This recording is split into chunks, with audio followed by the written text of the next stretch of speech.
पुराने दोस्तों से मिलने से अच्छा कुछ नहीं हो सकता। हमें एंजॉय करना चाहिए। हाँ, मेरे पास कुछ है। नो नो नो, अब ये सब छोड़े, मुझे बहुत महीने हो गए हैं। अब मैं नई जिंदगी शुरू कर चुका हूँ। क्यों, शादी हो रही है क्या?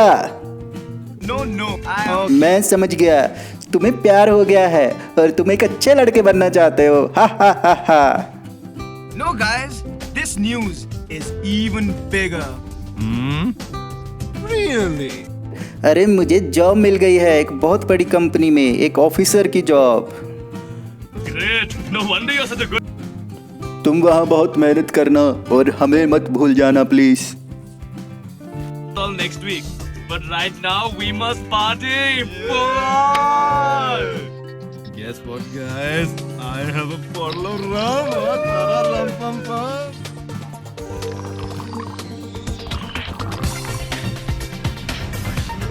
Cheers to Officer Afzal. Cheers to our ओए, friendship. पुराने दिनों को याद करने के लिए मेरे पास कुछ और भी है। No no no no no, ये सब मैंने छोड़ दिया है और अब मैं इससे दूर ही रहने वाला हूँ। No way. Oh, come on, man. Be a sport. Don't be a pansy. ओ यार, आज तो एक खास दिन है। To celebrate. और ओए, कहीं ऐसा तो नहीं तू हमें अभी से भूल गया? हा हा हा। Oh, shut up. यार, तू मुझे इमोशनल ब्लैकमेल मत करो।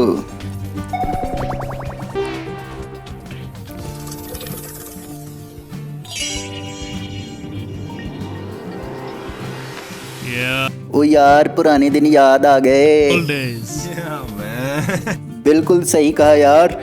अब मेरे पास एक और चीज है आज के दिन को खास बनाने के लिए। My God. Let's try this too. Lucky, you're the man. You're a rock star, man.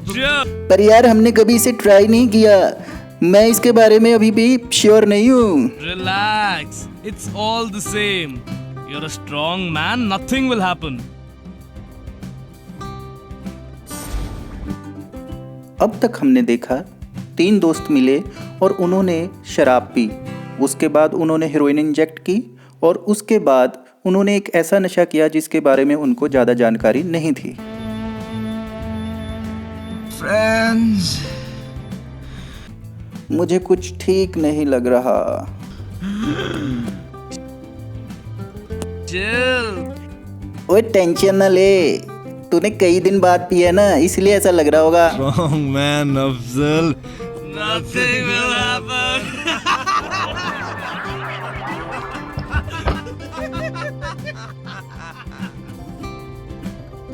Get up. Afzal. Afzal, get up. Oh no. ओ यार, ये तो ज़्यादा ही सीरियस लग रहा है। ऐसा पहले तो कभी नहीं हुआ। अब क्या करें? ओ यार, इसके तो होंठ भी नीले हो रहे हैं। ये सही नहीं है। I think I know a bit about this.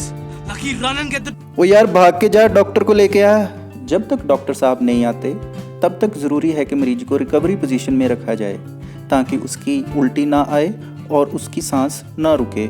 आइए सीखते हैं कि कैसे मरीज को रिकवरी पोजीशन में रखा जाता है। स्टेप 1, मरीज के दाएं हाथ को उसके चेहरे के सामने सीधा रखें। स्टेप 2, उसके बाएं हाथ को उसकी छाती पर रखें। स्टेप 3, बाएं घुटने को थोड़ा ऊपर करें। स्टेप 4, मरीज को एक करवट पर लिटा दें ताकि उसका चेहरा ज़मीन की तरफ हो जाए। इस बात का ध्यान रखें कि मरीज का चेहरा उसके बाएं हाथ के ऊपर टिका होना चाहिए। यह मरीज को सांस रुकने या चोकिंग से बचाएगा। राजू, तुमने बहुत अच्छा किया, मरीज को सही पोजीशन में लिटाया। ये तुमने कहाँ से सीखा? मैं अक्सर ड्रॉप इन सेंटर में जाता था जहाँ पर हमें अक्सर ये सिखाया जाता था। डॉक्टर साहब, ये ठीक हो जाएगा ना? आओ बेटा, एक बार चेक करके देखते हैं कोई चीज़ इसकी सांस को रोक तो नहीं रही। यह चेक करना बहुत ज़रूरी है कि कोई चीज़ उसकी सांस के रास्ते को अवरुद्ध तो नहीं कर रही। हमें यह भी सुनिश्चित कर लेना चाहिए कि उसको प्रॉपर हवा मिल रही हो और यह चेक करना बड़ा ही आसान है। आओ मैं सिखाता हूँ कि ऐसा कैसे किया जाता है। ओके, अब यह सांस ले रहा है। लेकिन डॉक्टर साहब इसे हुआ क्या है? अफजल को ओवरडोज हुई है। Overdose? What's that?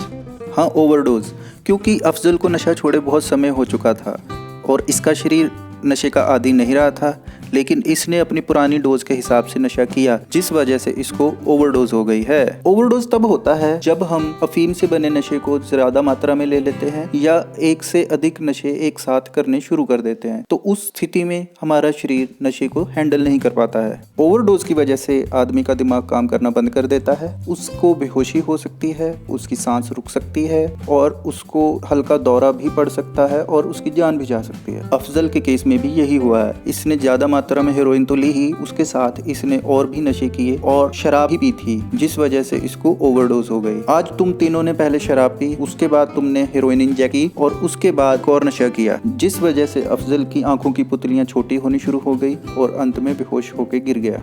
दोस्तों, हमारी किस्मत अच्छी थी कि उसकी जान बच गई। दोस्तों, अब मैं आपको सिखाऊंगा कि ओवरडोज क्यों होती है और इससे कैसे बचा जा सकता है। पहला कारण लंबे समय के बाद नशा करना। इस केस में अफजल ने कई महीने के बाद नशा किया था। दूसरा कारण, नशे की प्योरिटी में अंतर आना। कई तरह के नशे एक साथ करना, यह बहुत खतरनाक हो सकता है। लोगों ने हेरोइन के साथ शराब पी, इसी वजह से यह स्थिति पैदा। अलग अलग तरह के नशे एक साथ लेना काफ़ी खतरनाक हो सकता है और तुम लोगों ने कई नशे के साथ अल्कोहल किया, यह बहुत ही खतरनाक कॉम्बिनेशन हो सकता है। अगर शरीर में कोई और बीमारी हो, शरीर में पोषक तत्वों की कमी हो और पानी की कमी हो, इस वजह से भी ओवरडोज हो सकती है। कोई मानसिक बीमारी भी इसका एक कारण बन सकती है। खास तौर पर डिप्रेशन के मरीजों में भी ओवरडोज का खतरा बढ़ जाता है। लेकिन डॉक्टर साहब, हमें कैसे पता चलेगा कि मरीज को ओवरडोज हो गई है? क्या इसके कोई लक्षण भी होते हैं? इसकी पहली निशानी ये है कि मरीज आवाज़ देने या फिर पेन देने पर भी नहीं उठ रहा, होंठों का और नाखूनों का नीले पड़ जाना, धीमी और उथली हुई सांस, लगभग 5 सेकंड में एक बार सांस लेना, खांसी की और सांस में अजीब तरह की आवाज़ पैदा करना, उल्टी आ जाना या फिर चेहरा पीला पड़ जाना, निढाल हो जाना और शरीर थका हुआ महसूस करना। कई बार मरीज कोमा में भी जा सकता है। कोमा की स्थिति में आदमी किसी भी तरह की लाइट, आवाज़ या पेनफुल स्टिमुलाई को रिस्पॉन्ड नहीं करता। ओवरडोज की स्थिति में आदमी की आंख की पुतलियां बिल्कुल सिकुड़ कर छोटी हो जाती हैं। रेस्पिरेटरी डिप्रेशन, आदमी को सांस लेने में बहुत परेशानी महसूस होती है। इसलिए बहुत ज़रूरी है कि जितनी जल्दी हो सके मरीज़ के इन लक्षणों की पहचान हो जाए, ख़ास तौर पर जो लोग अफीम या हेरोइन का नशा करते हैं, क्योंकि अगर शुरू में ही इनको पहचान लिया जाए तो मरीज की जान बचाई जा सकती है, उसको रिकवरी आसान हो जाती है। I think it's now time for an injection. Injection? Yes, this would be a dose of naloxone. What's naloxone? हाँ, नैलोक्सोन यह दवा ओवरडोज का इलाज करती है और ओवरडोज से होने वाली मौत से भी बचा सकती है। इसके अलावा यह 30 से 90 मिनट तक ओपियाइड्स को ब्लॉक करके शिथिल हो चुके दिमाग और रुकी हुई सांस को रिस्टोर करने में सहायता करती है। 30 to 90 सबसे बड़ी minutes. बात तो यह है, मरीज को होश आ जाता है और सांस लेने लगता है। परंतु डॉक्टर, अगर मरीज की सांस चल रही हो तो भी उसे नैलोक्सोन देना चाहिए? हाँ, क्योंकि यह सिस्टम को रिलैक्स करती है और आसानी से सांस लेने में सहायता करती है। हाँ, तो अब बताओ हमने किस दवाई के बारे में सीखा? Naloxone. Good. तुम लड़के बड़ी जल्दी सीखते हो। Now, जहाँ इंजेक्शन लगाना है वहाँ से कपड़ा हटाओ और सुई से अच्छे से साफ करो। before injecting. Then, this must be injected in the upper arm or thigh or the backside. It can be given intramuscularly or intravenously, and both methods are equally effective. अगर नैलोक्सोन की पहली डोज 4 मिनट में काम नहीं करती है तो naloxone की दूसरी डोज इंजेक्ट करें।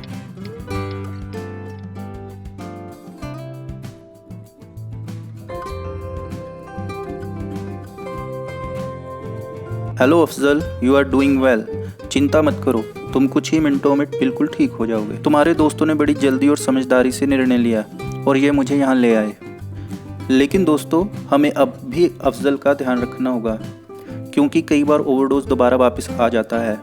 उस स्थिति में हमें वो सब रिपीट करना होगा जो हमने अभी We सीखा। can repeat what we just did. So, तो क्या तुम्हें याद है हमने अभी क्या सीखा? First we recovery position. Then naloxone. No, then breathing. No. Oh, okay, you guys. हाँ मैं समझ गया, तुम्हें सब आता है लेकिन तुम थोड़ा कंफ्यूज हो रहे हो। अब मैं तुम्हें सिखाता हूँ कि इसे आसानी से कैसे याद करें। Steps can be best remembered by an acronym. Scare me. Scare me? Yes, scare me. मरीज को जगाए रखने का प्रयास करें, डॉक्टर की सहायता लें, सांस मार्ग से अवरोध हटाएं, सांस देने में सहायता करें, Rescue breathing. सांस की जांच करें, नैलोक्सोन इंजेक्शन दें, Regular injection of naloxone मरीज की जांच व सहायता करें। and support. डॉक्टर, एक बार तो आपने हमें डरा ही दिया था, पर लकी यह आसान था। Simple. Yeah. हाँ दोस्तों, लेकिन अब यह सीखना भी उतना ही जरूरी है कि ऐसी स्थिति में क्या नहीं करना चाहिए। कभी भी ओवरडोज के मरीज को अकेला छोड़कर ना जाएं, सिवाय उस स्थिति में जब डॉक्टर को बुलाने के लिए कोई और ना हो, क्योंकि ऐसा करने से मरीज की सांस रुक सकती है और वो मर सकता है। मरीज को नहलाने का प्रयास न करें, वो मर सकता है। मरीज को कुछ पीने को न दें, इससे उसको उल्टी आ सकती है और उसकी सांस अटक सकती है। मरीज को नमक का पानी भी न दें, इससे फायदा तो कोई नहीं होगा, उल्टा उसकी सांस नली चोक हो सकती है। मरीज को नमकीन पानी का टीका भी न लगाएं, यह खतरनाक हो सकता है और मरीज की तुरंत मौत हो सकती है। Now this was important. Now, young man. Naloxone लेने के बाद तुम्हें विथड्रॉल महसूस हो सकता है, पर तुम्हें कोई नशा नहीं करना है। More than him, We promise, doctor. We will. हम आज के बाद कभी भी मिक्स नशे एक साथ नहीं करेंगे। or experimenting with heroin from a new dealer. Never ever. You know. मैं एक नई जिंदगी शुरू करने वाला था, लेकिन कुछ पल पहले ऐसा लगा कि जैसे सब खत्म हो गया। नो, लेकिन तुम सबने मेरी जान बचा ली है और मैं दोबारा शुरू कर सकता हूँ। Again. Thank you. But man परंतु दोस्तों, एक बार ठीक होने से यह खतरा खत्म नहीं होगा। could lead जब तक तुम नशे करते रहोगे, खतरा बना रहेगा। ओपियाइड ओवरडोज मौत का सबसे बड़ा कारण बनते हैं उन लोगों में जो सुई से नशा करते हैं। सो अगर बचना है तो नशे के साथ एक्सपेरिमेंट ना करो और मिक्सिंग से बचो।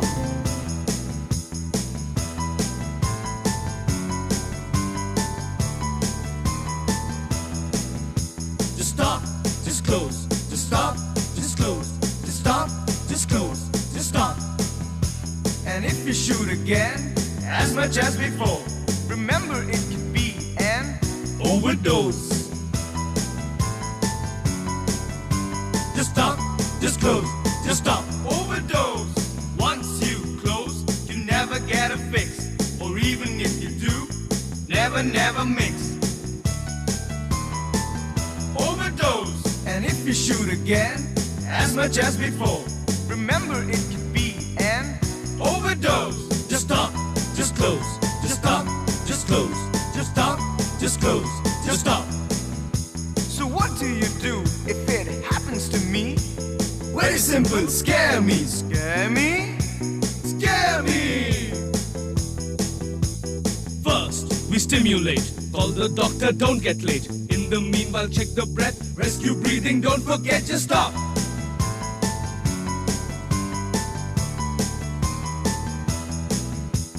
Be prompt, don't be late. And again, evaluate. Let the breathing on and on. Now inject naloxone. Remember, it's naloxone.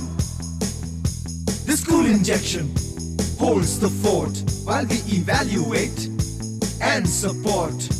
Just stop, just close, just stop, just close, just stop, just close.